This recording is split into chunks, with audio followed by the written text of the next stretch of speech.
My name is Nina. I'm a dietitian, diabetes educator, and I've been so for about 15 years. So I'm going to be talking to you today about food and diabetes and how to create a healthy eating plan on your own or with a diabetes educator.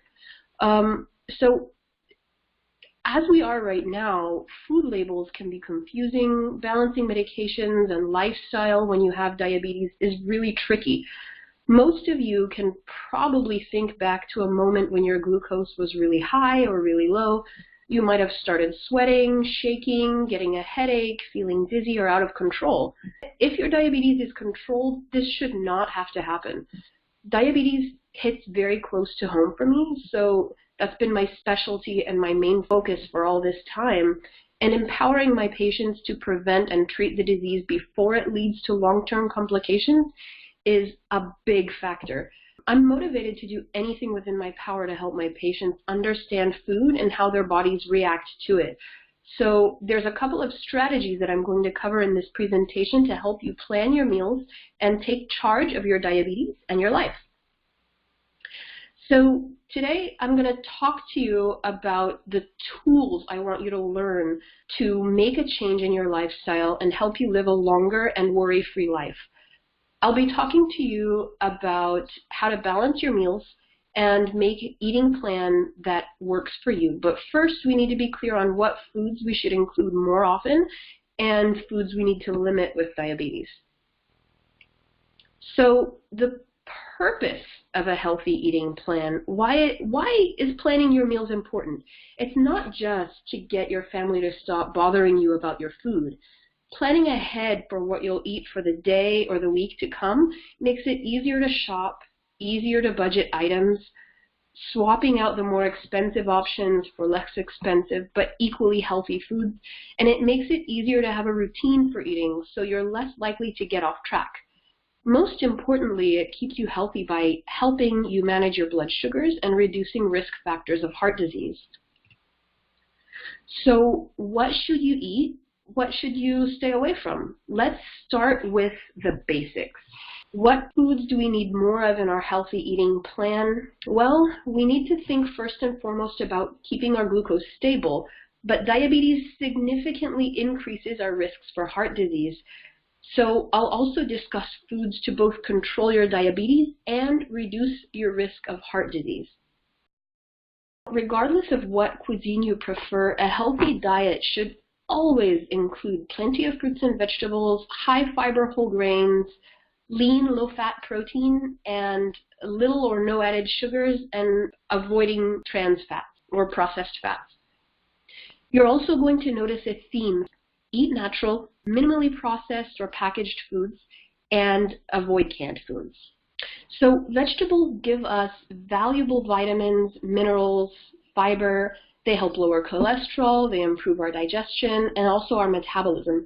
But you have to just remember that there are some foods that many people consider vegetables, and they're healthy for us for sure, but they still contain starch and will raise your blood sugar. Corn, sweet potatoes, yams, and peas are the most common ones. So watch out for your portion sizes of these ones.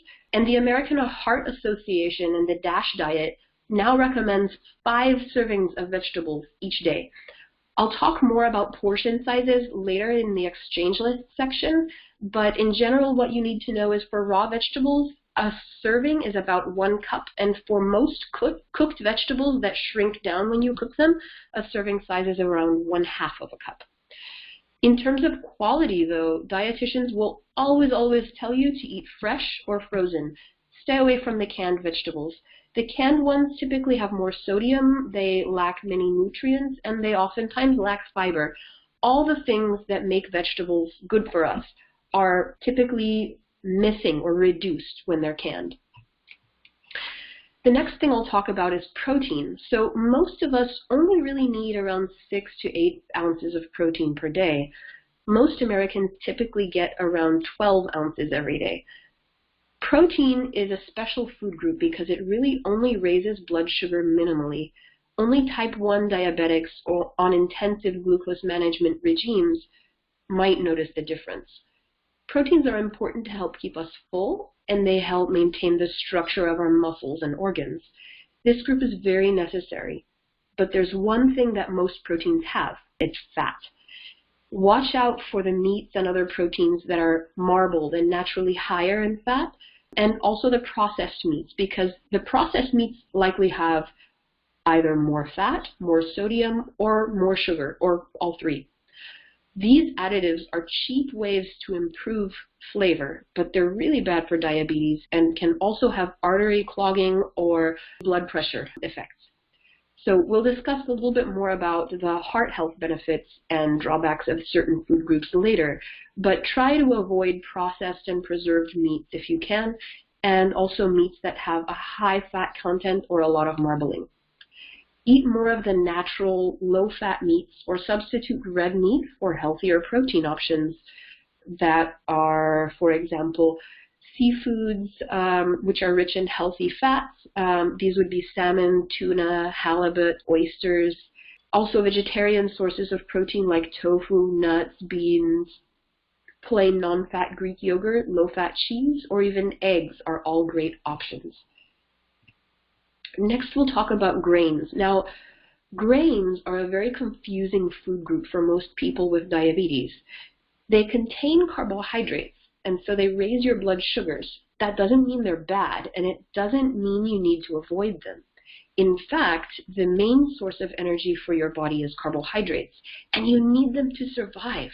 But if you have diabetes, the quality and the quantity really matter. Different people may need between 2 to 4 carbohydrate servings at each meal. You should talk to your diabetes educator or dietitian about exactly how much your body needs. Try to limit the starchy carbohydrates like white bread, white pasta, white rice, and pastries. These have less nutritional value and will typically raise your blood sugars faster and higher than the whole grains listed here in the left column with higher fiber. I'll talk more about quantity when I go through the exchange lists, but for now, remember that grains are one of 3 main sources of carbohydrates. Fruits are also carbohydrates. They'll raise your blood sugar, but again, they're good for you. Just be careful not to eat too much all at once, and be careful how much fruit you combine with other carbohydrates, so your glucose doesn't rise too high. Also, stay away from the fruit products that are concentrated in sugar, like dried fruit, juice, and fresh juices that are part of a cleanse, and fruit that's canned in syrup or in juice. These things will have more sugar, and they will make your blood sugars rise like a bomb if you eat them. This is the 3rd main type of carbohydrates, and due to lactose, which is a type of sugar naturally found in milk, this food group also raises your blood sugars. Be careful of how much you take in all at once. This food group, like the protein group, contains some saturated fat, so you need to also be mindful of the quality.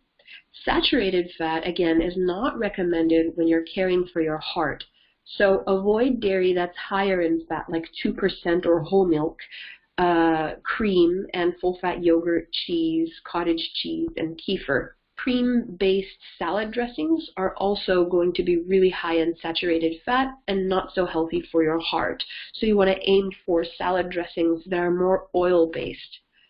Now, for our favorite subject, fat. The healthy sources, we call these monounsaturated and omega-3 rich fats.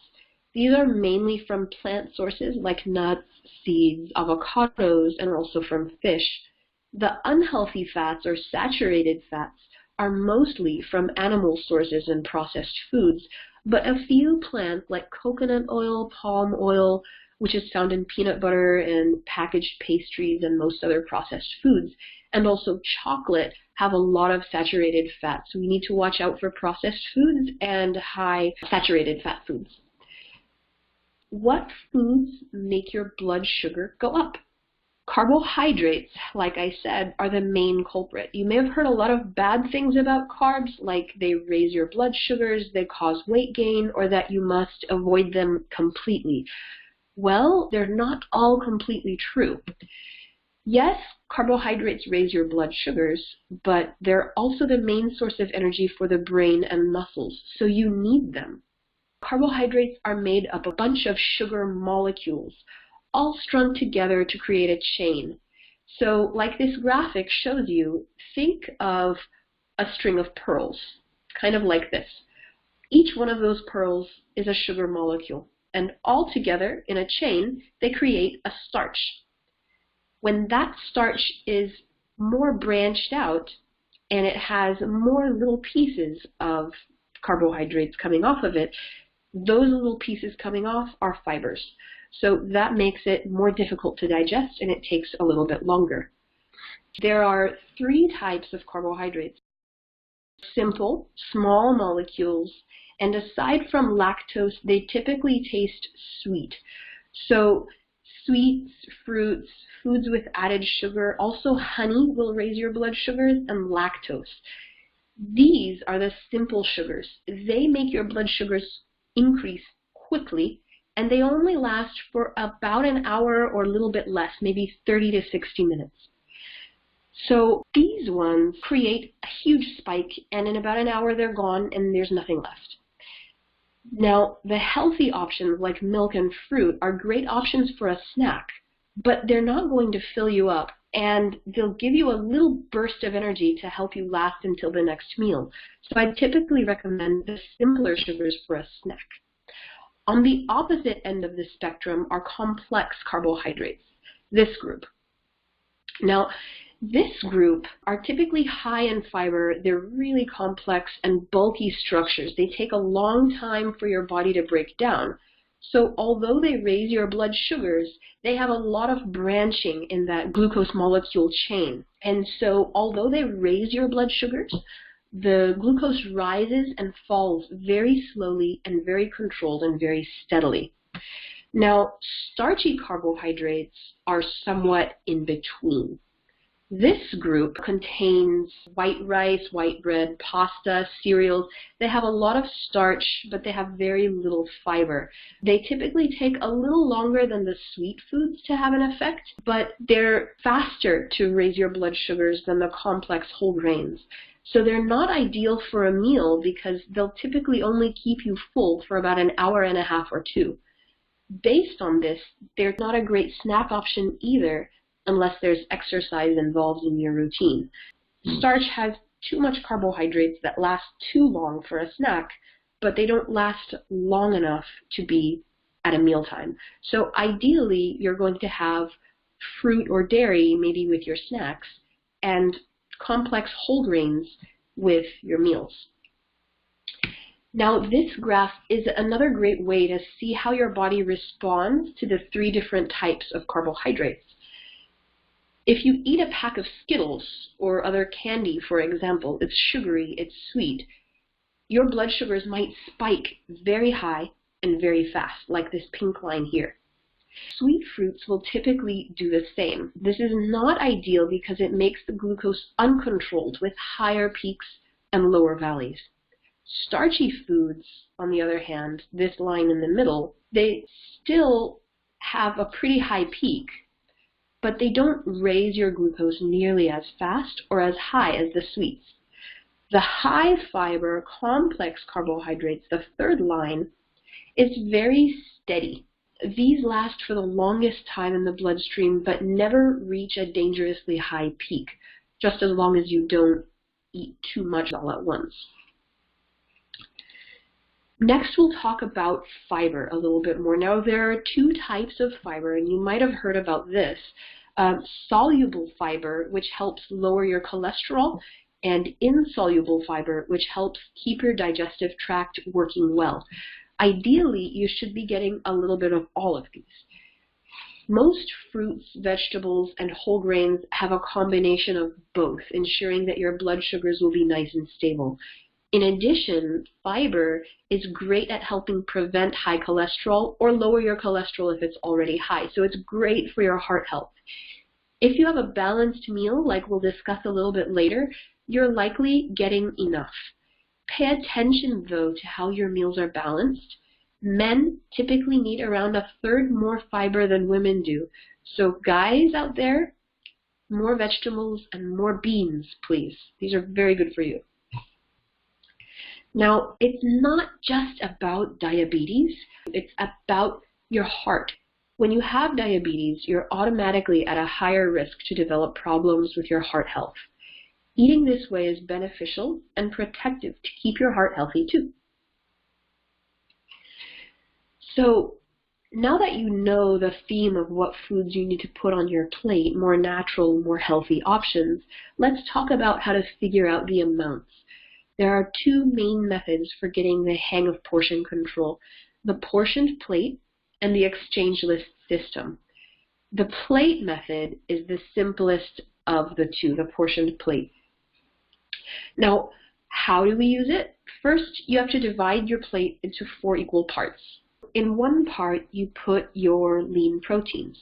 It's around 1/4 cup to 1/3 of a cup if it's 2 to 3 ounces. In the second part of your plate, in the other quarter of your plate, you put your grains or your starchy vegetables. This is between 2/3 and 1 cup per meal for most people. And in the other half of your plate is where you're going to put your non-starchy vegetables. This is in the last 2 parts. Typically around 1 cup, but ideally you're getting around 1.5 cups at each meal. That's the eventual goal. This guide I use most often with my patients to start them out planning their meals. It's a really simple tool to use even when you're away from home and you won't feel self-conscious about weighing or measuring your foods. It also makes sure you get a variety of nutrients each time you eat, because you're always balancing your plate and you're always checking off those 3 boxes: vegetables, grains, and proteins. Also, just as long as you're using the same size plate each time, it helps you keep your portion sizes controlled and consistent. The goal is to use a plate no bigger than around 9 inches in diameter. Children typically need around a 7-inch plate. So the next method I'm going to talk about is the second common method for planning your meals. It's more detailed and it's usually done with the guidance of a dietitian or a diabetes educator, and that's called the exchange list system. Counting your carbohydrates, first and foremost, is for more people with advanced understanding of diabetes or those patients that need tighter control of their blood sugars, like people on insulin. Though it's more intensive and requires some extra studying and memorization at first, it offers you more choices and flexibility when you're planning your meals. It also involves counting the number of carbohydrates in a meal and calculating how many units of insulin you need based mostly on how many grams of carbohydrates that you're eating at each meal. Carbohydrate counting can be made easier by putting carbohydrates into categories. They're called exchange lists. This system standardizes the measurements of foods in each group. There are exchange lists for not just carbohydrates, but exchange lists for protein, for fruits, dairy, vegetables, and fat as well. Again, this is a more complex concept, so I'll give you some examples. A carbohydrate exchange, the serving size of any carbohydrates that makes it equal to 15 grams of carbohydrate, that means that, for example, a 1/2 cup of beans has the same amount of carbohydrates, around 15 grams, as 1/3 of a cup of pasta or rice, or it has the same amount as a corn tortilla. They're all 15 grams, each serving. So for example, your dietitian might take you into the office and say that you need 3 carbohydrate, 3 protein, and 2 fat exchanges for lunch. What that means when you need 3 carbohydrate servings, that's about equal to about a cup of rice, or around 45 grams of carbohydrates, or 3 exchange portions of rice. So if one portion is 1/3 of a cup, 3 portions would be 1 cup. 3 ounces of chicken is around 3 protein servings, and 2 tablespoons of salad dressing, the fat exchange, would be your 2 fat exchanges at lunch. Using these lists, you can eat pretty much anything providing it fits those exchange guideline portion sizes. So if your dietitian tells you you need 3 carbohydrate exchanges at a meal, and you're eating this food That means you look for the total carbohydrates, 37 grams, and you'll divide by 15. 15 grams is the number of carbohydrates in each exchange. So to figure out how many exchange servings this food has, you'll divide 37 by 15, and you'll get 2.5 exchanges or portions of carbohydrates. That's great. So this means that you can eat this food. It's within your target range for carbohydrates, which your dietitian told you was under 3. So go ahead and eat this food. Keep your portion size to about 2/3 of a cup, and you're fine. Generally, people need carbohydrates with snacks, especially when they're exercising or taking medications that might cause low blood sugars. So applying the exchange lists really helps. Everyone's situation is different, so you want to ask your doctor or diabetes educator about your meal plan and preventing low blood sugars. If you're able, test your blood sugar first to determine if your blood sugars are really low, and aim for a target glucose range of around 140 before exercising if you're planning a light workout. If your exercise lasts over 90 minutes and you're on medications that can cause low blood sugars, pause halfway through the workout and check your blood sugars. If you're not used to this exercise routine, you won't know if your blood sugars will go low. So pause your workout and check. You might need a snack in the middle of your routine. If your bedtime glucose now is below 140, the same rule is going to apply. You'll likely need a snack that's around 1 carbohydrate exchange or around 15 grams of carbohydrates. If you add a protein exchange to that, that'll help keep your glucose more steady throughout the night. This is one way that your dietitian or diabetes educator might easily tell you you need 1 protein exchange or you need 1 carbohydrate serving or exchange. And that'll help you figure out from that list, the carbohydrate exchange list, about how much you need and what foods you can choose from. How does a dietitian plan a meal? If I were your dietitian, I'll take into consideration many factors like where you shop, what food is available there, what food you like to eat from a cultural, religious, or personal preference standpoint, and what your limitations are on time, schedule, your budget, your cooking abilities, and your space. I'll also discuss with you the medical parameters that come into play, like your physical needs, your medication schedule, and your exercise level or your exercise goals. We'll help you figure out how much and how often you should eat, what your schedule should look like for eating, and what types of foods your body would be more sensitive to. So to give you an example, I have a patient, his name is Abe. He saw me and started making small changes slowly in his meals and routine. Now, Abe, before he saw me, he had been pre-diabetic for a long time, around 8 years. But 2 years ago, he retired. He stopped having a routine for eating. He wasn't as active since he stopped working.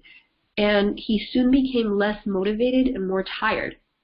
He started to see me around a year ago now, and the doctor referred him to me because he was gaining weight gradually, about 1 pound a month, 15 pounds over the last year before he started seeing me, and his blood pressure had become high, and his A1C had gone from pre-diabetes to diabetes of 6.9. When I saw him, we determined that he was skipping breakfast. He was oftentimes napping through lunchtime, and he was so hungry later in the day that he was having a very large dinner, sometimes up to 11 carbohydrate exchanges all at once.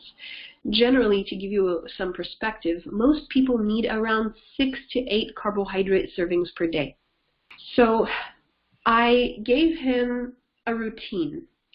I told him to start eating with an eating plan. Eat around the same amount of carbohydrates spread out throughout the day, around 3 carbohydrate exchanges at each meal, breakfast, lunch, and dinner. 3, 3, and 3, that's 9. Also, I told him to eat a meal every 4 to 5 hours, so he spaced them out evenly and he had a schedule. And exercise around 30 minutes every single day after lunch, after the midday meal. So he could do walking, he could do gardening or cycling, and he actually loved to run around with his grandchildren, so he did more of that. I also told him to start eating a snack after his exercise of 1 carbohydrate exchange. So breakfast, lunch, exercise, and an afternoon snack, and then dinner. Just after about 4 months, we rechecked his A1C and it was down to 6.6. That's a 3% decline. That's actually clinically significant, and it's very consistent with effects we see from starting new diabetes medications. And all we did was change his diet and exercise schedule. In those 4 months, he also lost 9 pounds of the 15 pounds that he gained, and he felt more energetic, and he stopped napping in the afternoon. Now, 3 months after that, so basically 7 months after starting with me, I just saw him again, and he lost all 15 pounds that he'd gained in the previous year. He also increased his exercise to walking plus 30 minutes of strengthening exercises 3 times a week in the gym. And his A1C dropped even further to 6.2. When I looked at his notes, I saw that the doctor told him that if he can drop his A1C down to 6 or less and keep it below that for 3 months, he might trial him off of the diabetes medication metformin and see how he does. So what's the moral of this story? Lifestyle intervention, scheduling meals, and proper eating habits can make a huge difference, sometimes just as big as medications do. Now that you know what to do, let's try to go out there and apply it. Thank you for watching this lesson, and if you have any questions, you can feel free to shoot an email to askbespokenutrition@gmail.com. Thank you.